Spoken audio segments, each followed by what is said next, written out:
So my friends, the Lord be with you. A reading from the Holy Gospel according to Matthew. We make the sign of the cross on our foreheads, on our lips, and on our hearts. Why do we do that? Because the gospel means good news.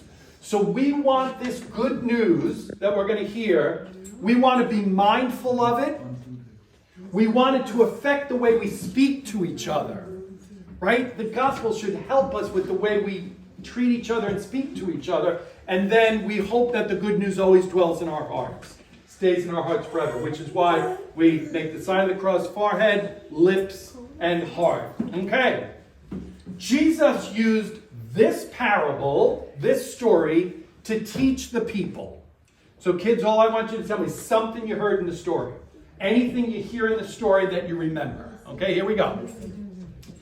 The kingdom of God is like what happened when a king gave a wedding banquet for his son. That's familiar. I can identify with this. The king, although I'm not a king. But the king went and sent some servants to tell the invited guests to come to the banquet. But the guests refused to come to the wedding banquet. He sent other servants, messengers, to say to the guests, the banquet is ready now. My cattle and prize calves have been prepared. In other words, the food's been ordered, right? Everything is ready. Come to the wedding banquet. But the guests did not pay any attention to the messengers. Some of them left for their farms. Others went to places of business. Others grabbed the servant, the messengers, beat them up and killed them.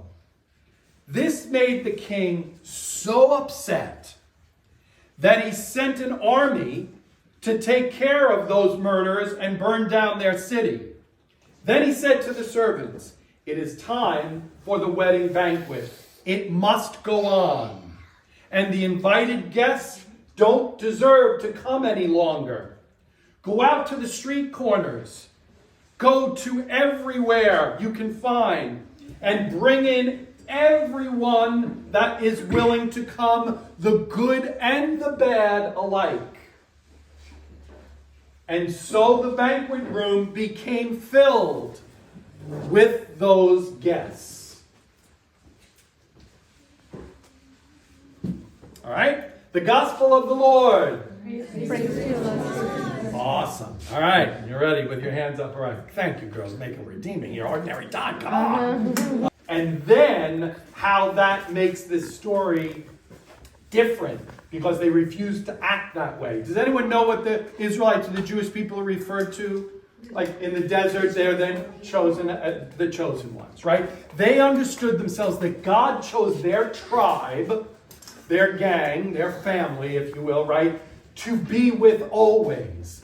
And they understood themselves the reason why they were still in existence and other tribes had been done away with, either by having them be killed by another tribe, or that they went hungry in the desert, or that they had all the... But the Jewish people survived. That's what the whole Old Testament is about. So they understood themselves as the chosen people. So the chosen people then get an invite to the wedding, and of course, who's the son? Whose wedding is it? If you think about it, again, it's just a metaphor. It's the kingdom of the God that is open for everybody. Yeah. But the initial calling did not get the people, but then people were found, and whoever was ready to accept him. Right. Came So and then the faith. Israelites basically say no. Yeah. Even though we're the chosen people, we're not coming to the wedding, which means that the son is Jesus. So they're basically saying, come on, you got it. Jesus is here. The Messiah is here. Come. And they're saying, no, we'll pass. Thank you very much. To which then... the Gentiles come. Yes, which is all of us, the rest of us, right? Is that then God has no choice but to say, you know what? If my chosen people are not coming, I'm going to go to people that do want to be saved. People that do want a Messiah in their life. People that do know that God, I want a relationship with God that is intimate, right? So then that explains then why the doors were opened, because otherwise the Israelites would always say, no, we're the chosen people, you can pretend all you want. But this story is told in Matthew's gospel to explain how we got here. How did we get here? We got here because, unfortunately, there are still people that don't recognize Jesus as the Messiah. And that's their choice. But for those of us who have said, yes, I want to come to the feast, we're invited, we're here, we get a chance to say yes. And now God sees us as the invited guests. And, that's some really good news for us, right? Is the idea that the door got opened. Now, there's many theologians, and I kind of follow with this as well, that say that might have been God's plan all along to include everyone, but it happened faster when the Israelites said, we're not interested, right? It's hard to think of a God that doesn't say everybody's welcome, right? So there are plenty of theologians that say it was probably God's plan to eventually include everybody, but it happened so much faster because the Israelites said no to coming to the Messiah, and therefore that's why it says the tax collectors and people with bad reputations are getting into the kingdom of God before the Israelites, because it requires a yes.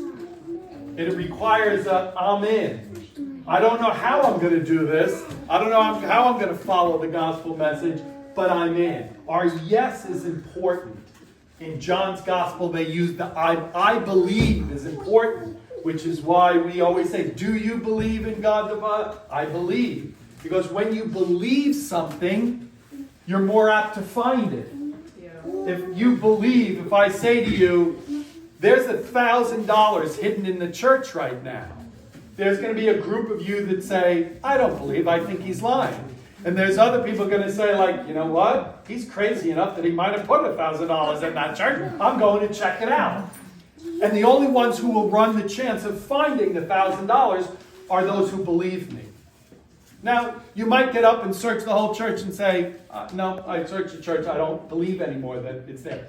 But you wouldn't have ever gotten to the church if you didn't start with a belief.